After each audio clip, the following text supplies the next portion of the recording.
요새 스페인 여행 가시는 분들이 정말 많아지셨는데요. 실제로 2025년에 스페인은 지난 4년간 1위였던 스위스를 제치고 여행 만족도 1위에 올랐고 방문객 수 기준으로도 스페인은 2년 연속 한국인이 가장 많이 찾은 유럽 국가로 집계되었다고 합니다. 특히 올해는 가우디의 도시라고 불리는 바르셀로나에 사그라다 파밀리아 성당을 건축한 사람이죠. 천재 건축가 안토니 가우디의 서거 100주년이 되는 해로 바르셀로나 시 전역에서 가우디를 기리는 특별 전시와 문화 행사가 개최된다고 하는데요. 기념적인 시기이다 보니 스페인을 방문하시는 분들이 더 많아질 것 같다는 생각이 듭니다. 이렇게 많은 분들이 사랑하는 스페인 여행을 꿈꾸면서도 막상 여행을 계획하다 보면 어디부터 가야 할지, 정말 기억에 남을 만한 곳은 어디일지 고민하시는 분들이 많으실 거예요. 특히 스페인은 남쪽에 그라나다와 세비야가 위치한 안달루시아 지역, 북동쪽에 바르셀로나가 위치한 카탈루냐 지역, 북쪽에 빌바오가 위치한 바스크 지역, 스페인의 수도인 마드리드가 위치한 카스티아를 포함해서 다양한 지역마다 언어, 문화, 역사가 매우 뚜렷해서 마치 여러 나라가 모여있는 연합국 같은 느낌이라서 정말 다양한 매력을 가진 곳들이 많은 나라입니다. 그래서 제대로 모르고 스페인 여행을 계획했다가는 다녀오고 나서 이런 곳이 있었어? 이렇게 후회하게 되기 쉬운데요. 실제로 저는 스페인의 로그로뇨라는 지역에서 봉사활동을 하면서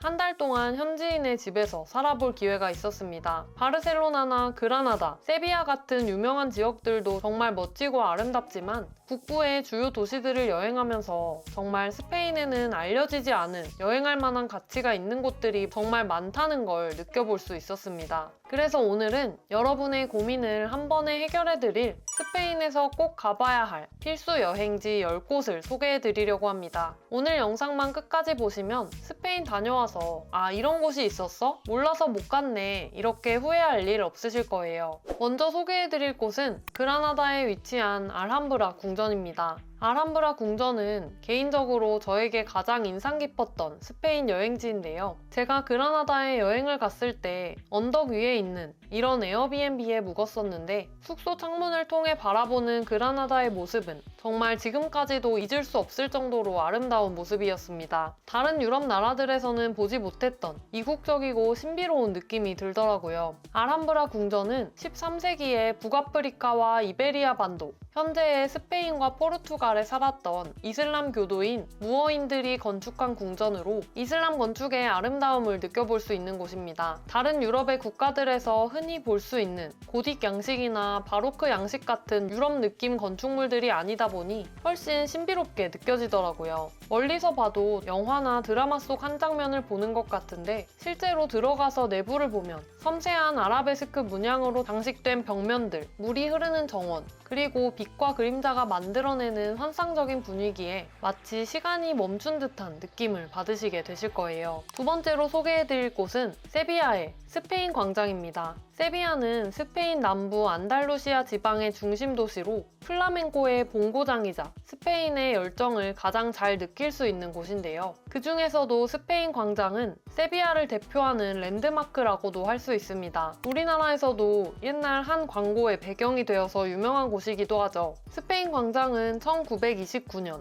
이베로 아메리카 박람회를 위해서 건설된 곳으로 반원형의 거대한 건물이 광장을 둘러싸고 있는 독특한 구조를 가지고 있습니다. 광장 건물을 따라서 배치된 48개의 타일 배치는 스페인의 각 주를 상징하는 역사적 사건들이 세밀화로 그려져 있어서 하나하나 구경하는 재미가 쏠쏠하실 거예요. 스페인 광장은 낮에도 아름답지만 조명이 켜지는 밤의 야경도 정말 멋있으니까 해질 때쯤 가서 노을과 멋진 야경까지 함께 구경해보시기를 추천드립니다. 세 번째는 마드리드에서 열리는 F1 그랑프리입니다. 스페인의 수도 마드리드는 전통적인 박물관과 광장으로도 유명하지만 2026년에는 F1 포뮬러 1 스페인 그랑프리가 마드리드에서 열리면서 더욱 주목을 받게 되었는데요. 기존의 전용 서킷이 아니라 마드리드 시내의 도로를 활용한 하이브리드 스트리트 서킷에서 경기가 펼쳐진다는 점이 정말 특별하게 느껴집니다. 경기 기간은 26년 9월 11일부터 13일인데요.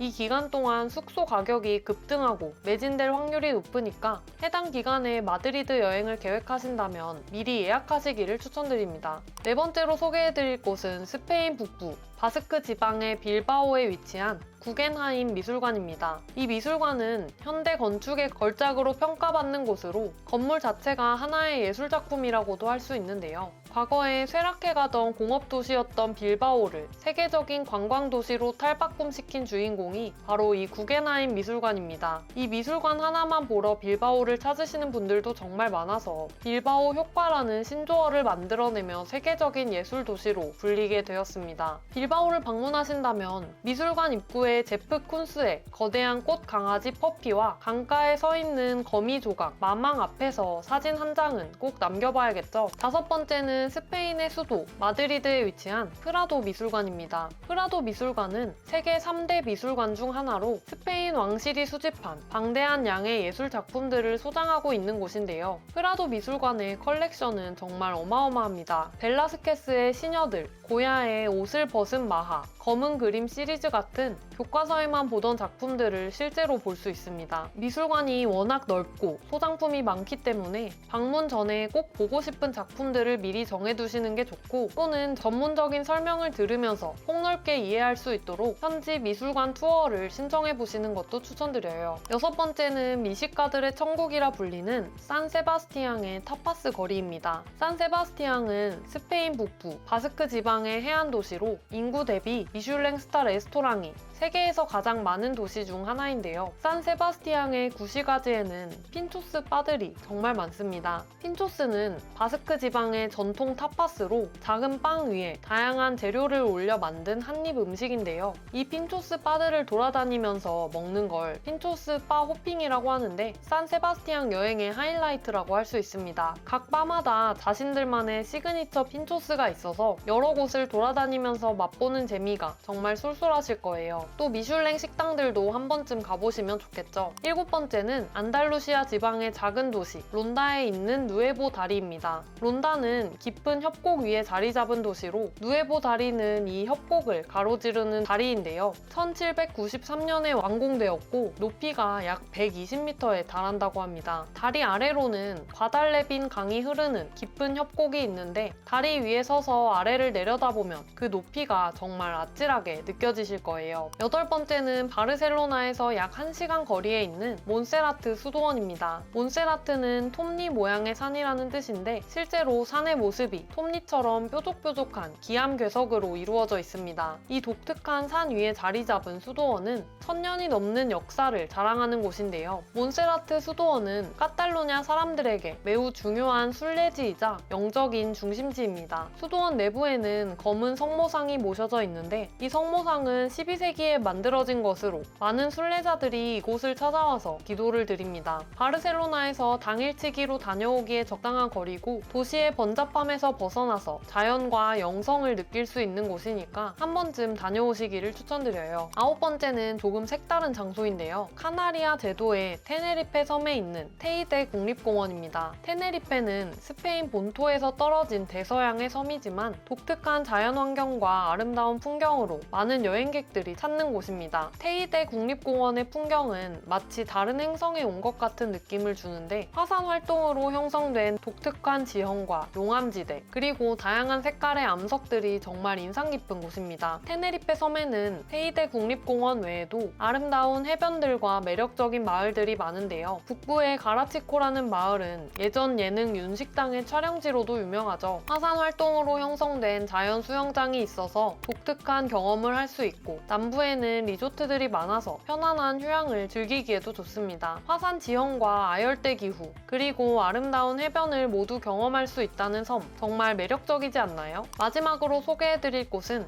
코르도바에 있는 메스키타 대성당입니다. 메스키타는 스페인어로 모스크를 의미하는데 이 건물은 원래 이슬람 사원으로 지어졌다가 나중에 가톨릭 대성당으로 개조된 독특한 역사를 가진 곳입니다. 메스키타의 중앙에는 르네상스 양식의 가톨릭 성당이 자리 잡고 있는데요. 이슬람 사원 한가운데에 기독교 성당이 있다는 게 정말 독특하지 않나요? 이게 바로 스페인의 복잡한 역사를 보여주는 증거이기도 합니다. 8세기부터 13세기까지 이베리아 반도는 이슬람의 지배를 받았고 이후 기독교 세력이 재정복하면서 많은 이슬람 건축물들이 교회로 개조됐던 흔적 중 하나입니다. 코르도바는 크기가 작은 도시라서 하루면 충분히 둘러볼 수 있고 세비야나 그라나다와도 가까워서 여행 코스에 포함시키기 좋으니까 하루 정도 여행을 내서 근교 여행을 떠나보시는 걸 추천드려요. 지금까지 스페인에서 꼭 가봐야 할 10곳의 여행지를 소개해드렸습니다. 각각의 장소가 독특한 매력과 이야기를 가지고 있어서 어디를 가시든 잊을 수 없는 추억을 만드실 수 있을 거예요. 이 영상을 보고 스페인 여행 자유여행으로 가고 싶은데 어떻게 시작해야 할지 모르겠다면 나만의 똑똑한 유럽여행 비서를 이용해보세요. 복잡하고 머리 아픈 유럽여행 준비 과정을 10분 만에 클릭 한 번으로 끝내실 수 있으실 거예요. 고정 댓글과 더보기란의 링크를 통해서 자세한 내용을 확인하실 수 있습니다. 앞으로도 똑똑하고 유용한 여행 정보를 받아보고 싶으시다면 지금 바로 저희 채널 구독해주세요. 그럼 오늘도 시청해주셔서 감사합니다.